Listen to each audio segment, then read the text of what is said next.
Oi, gente, tudo bem?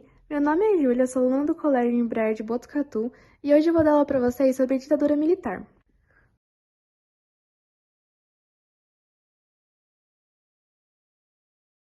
Bom, a ditadura militar foi um período autoritário que durou de 1964 a 1985, iniciado com o golpe militar que depôs o presidente João Goulart.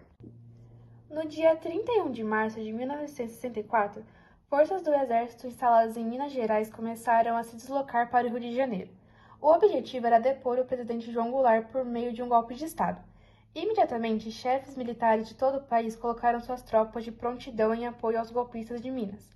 Diante desses fatores, em 1º de abril, o Congresso Nacional declarou vaga a presidência da República, e embora o presidente ainda estivesse em território brasileiro, sem apoio militar, Jango exilou-se no Uruguai. Em Brasília, o presidente da Câmara dos Deputados assumiu de forma provisória a presidência da República. Logo, o governo seria ocupado pelos chefes militares. Era o começo de uma ditadura que permaneceria 21 anos no Brasil.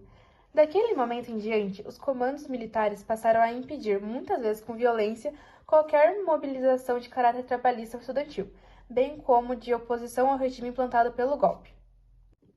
Para transmitir a ideia de correção e legalidade, alguns setores militares passaram a chamar o golpe civil de militar de revolução. No entanto, é preciso lembrar que o golpe foi conduzido pelas elites políticas e econômicas do país, e ao contrário de uma revolução, que se caracteriza por mudanças de base nas sociedades, essa não pretendia alternar as estruturas de poder ou tirar da situação de miséria e de descaso a maioria pobre da população. O primeiro presidente militar desta fase é Castelo Branco, que governou de 1964 a 1967, logo após a queda de João Goulart.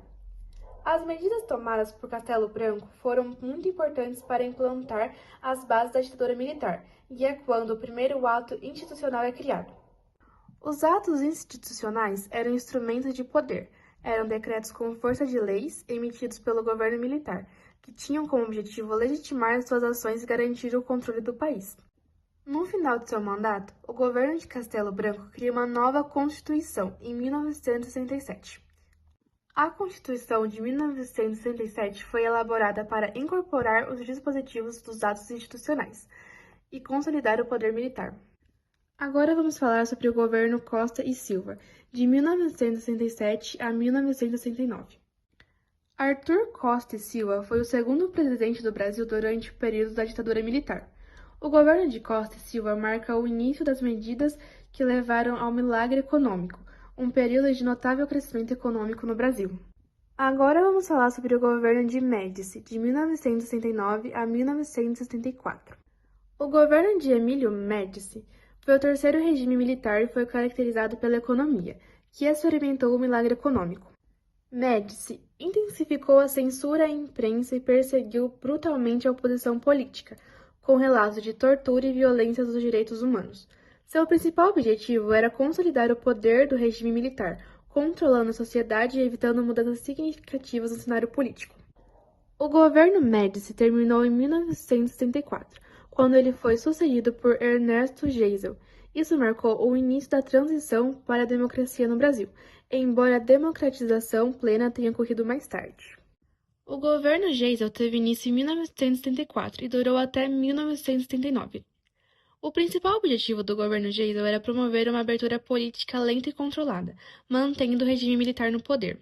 Também buscava estimular o crescimento econômico por meio de investimentos estatais e diminuir a dependência comercial do Brasil em relação aos Estados Unidos.